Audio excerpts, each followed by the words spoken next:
전국에 주택 83만 가구로 공급하는 방안을 추진하는 등 혁신적인 주택 마련 대책을 약속을 했습니다. 네, 변창흠 국토부 장관이 취임 이후에 처음 내놓는 대책인 만큼 어떤 내용이 포함될지 관심이 쏠렸었는데요. 시장의 반응은 어떨지 전망해 보겠습니다. 권대중 명지대 부동산학과 교수와 함께 자세히 짚어보겠습니다. 안녕하십니까? 네, 안녕하세요. 안녕하세요.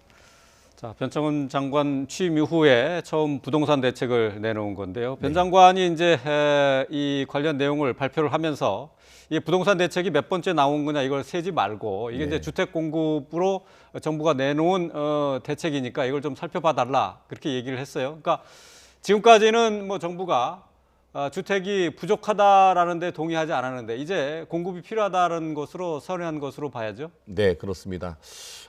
쉬지 말라고 했지만 25번째 대책입니다. 너무 늦었습니다. 이미 3년 반 동안 주택 가격은 뭐 1.5배에서 2배 정도 오른 상태고요. 또 전월세 가격도 덩달아 많이 오른 상태에서 이번에 내놓은 대책 서울에만 32만 3천호 상당히 획기적인 그 공급량입니다. 그 계획은 상당히 좋습니다. 이제 문제는 실천이 중요합니다. 정부가 지금 패스트트랙을 통해서 5년 내에 공급하겠다고 했는데 2025년도까지 공급하겠다고 그랬죠. 근데 벌써 2021년도입니다. 그러니까 5년 내에 될지 4년 내에 될지는 미지수입니다. 그러나 이번 공급 대책은 획기적인 건 사실입니다. 근데 어디에 어떻게 공급하겠다는 구체적인 내용은 없습니다. 지금. 어쨌든 지금 변 장관의 이제 첫 번째 정책이어서 상당히 관심을 모았는데 5가지 원칙을 제시를 했거든요. 어떤 건지 좀 정리를 해주시죠. 그 5가지 원칙 중에는 뭐 일단 지금까지 나왔던 내용들인데요. 주민들 중심으로 이렇게 재건축 재개발을 해야 되는데 주민 참여보다는 공공 주도형으로 가는 것 같습니다. 그래서 공공 주도와 민간 협력 패스트트랙을 가고 두 번째는 이제 도심 내 가용 토지를 활용하겠다는 겁니다. 가용 토지가 사실은 별로 없습니다. 그런데 이거를 이제 최대한 활용하겠다는 거고 세 번째는 이제 그 지역형 SOE 사업, 소위 말하는 생활 인프라를 확충해서 품질 높은 주택을 공급하겠다. 고밀 개발하게 되면 아무래도 품질이 떨어질 수밖에 없거든요. 그리고 네 번째는 국민이 원하는 지역의 분양 주택을 원하는 주택을 공급하겠다. 그리고 마지막은 개발 이익을 공유하고 투기를 차단하겠다는 건데요. 개발 이익을 공유하겠다는 게 이제 그 초과이익 환수제도 물리지 않고 또 뭐 이전 거주 조건도 재건축 같은 거 없애겠다고 했는데 어떻게 공유할지는 안 나와 있습니다. 그렇군요.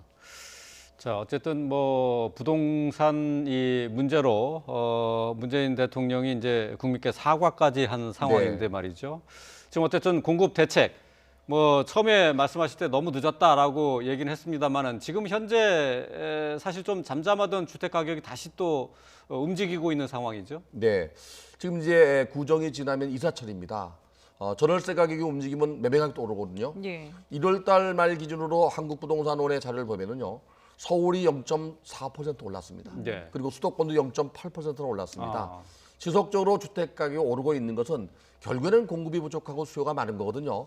그래서 이런 차단을 하기 위해서 이제 공급을 늘리는 건데 문제는 이제 어디에 어떻게 하겠다는 게 없기 때문에 아마도 개발 가능성이 있는 지역에는 투기 세력이 들어오거나 주택 가격이 올라갈 가능성이 높습니다.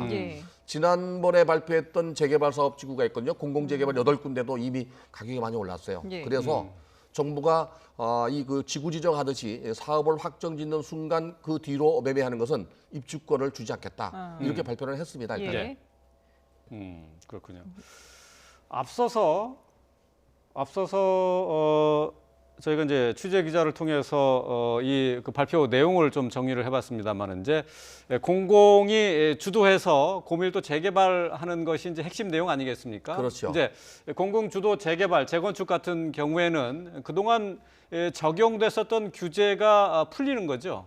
그렇죠. 지금 횟수는 아마 작년 재작년이 되겠네요. 2019년도 12월 30일 날 재건축 초과이익 환수제가 합헌됐습니다. 근데 적용된 사례는 많지는 않아요. 근데 이거를 이제 안 받는 거죠. 재건축 초과이익 환수제를 폐지하고 그 시기만큼은 또 하나 이제 이전 거주 조건은 금년도 1월 1일부터 시행되는 겁니다. 이 관리 처분 단계에서 분양할 당시에 거꾸로 2년 거주 조건을 없애는 거죠. 공공이 주도하는 경우입니다. 그런데 이제 문제는 그 다음에 그 반대급부는 발표하지 않았어요.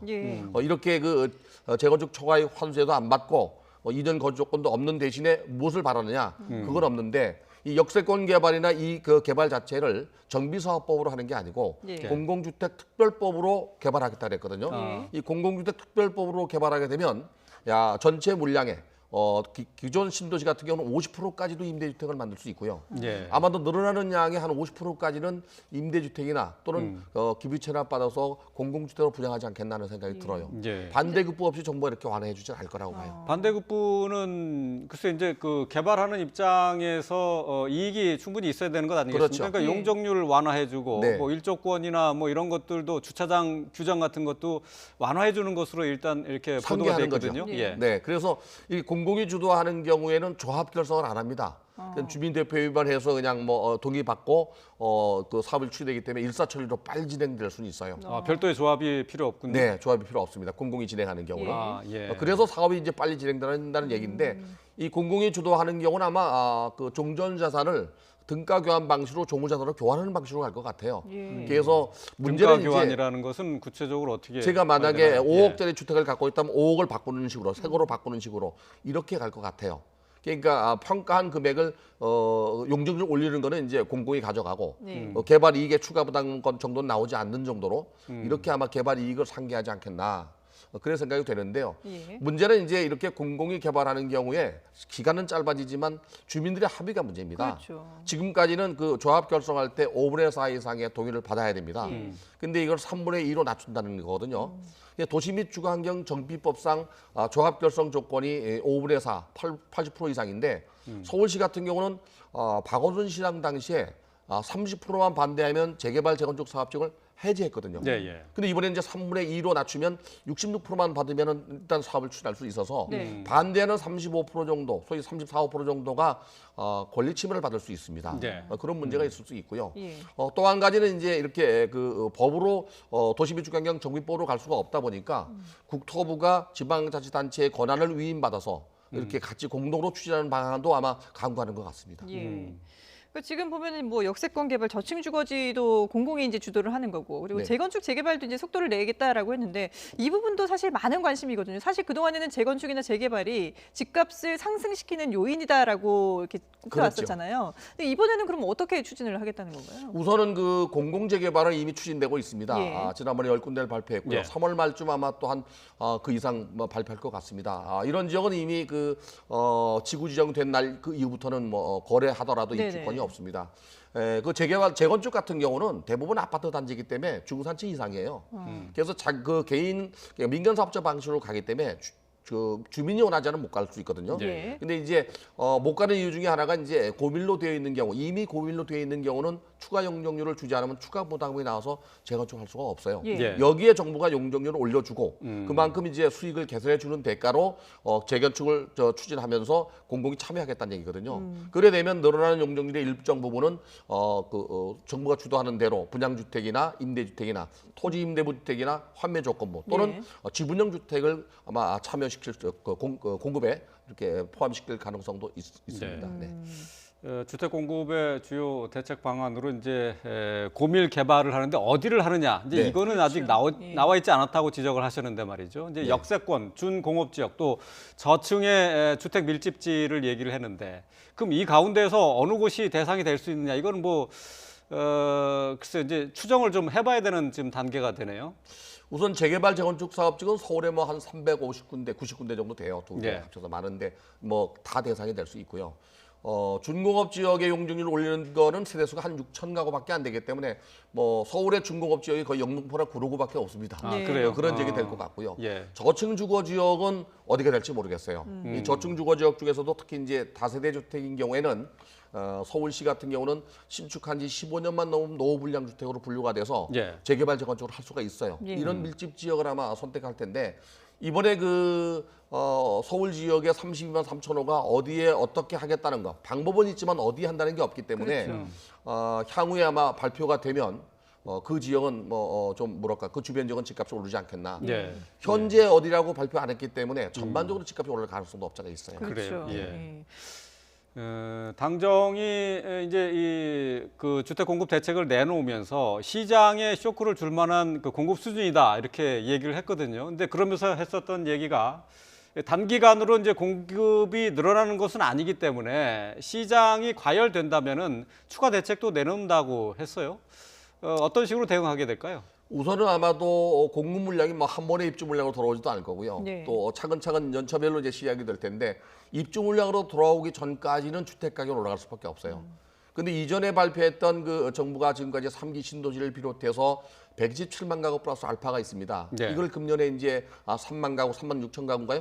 미리 조기에 선분양합니다. 이걸 포함해서 연차적으로 분양하면 시장이 안정화될 거라고 정부가 보고는 있습니다. 네. 문제는 이제 입주 시점까지는 가격이 오르면 정부가 또 한 번의 규제 대책을 내놓을 가능성도 있습니다.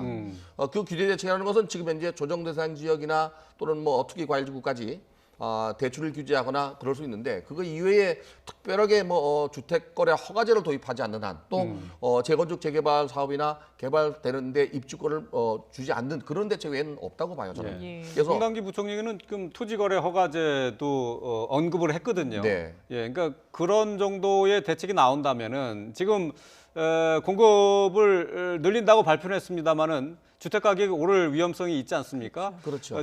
토지거래 허가제 같은 경우가 시장을 안정시킬 수 있을 만한 대책이 될 수 있나요? 지난번에 그 강남 4개 동의 투기과일지구를 지정했잖아요. 토지거래 허가지역으로 예, 예, 지정했잖아요. 그렇죠. 그런데 예. 최고가 쳤습니다. 규제한다고 하더라도 수요가 많으면 가격이 오를 수밖에 없거든요. 근데 아마도 토지거래 허가제도를 도입하게 되면 이게 거의 주택거래 허가제랑 동일하거든요. 예. 허가받지 않으면 거래할 수가 없으니까요. 그렇죠. 예. 토지에 딸린 건물에 딸려 있는 토지 지분도 토지거래 허가를 받아야 되니까요. 그런데 이렇게 하게 되면 시장은 더 경직되겠지만 거래되는 건수는 줄어들 수 있지만 예. 거래되는 예. 것은 가격이 더 오르갈 가능성도 없잖아 있습니다. 예.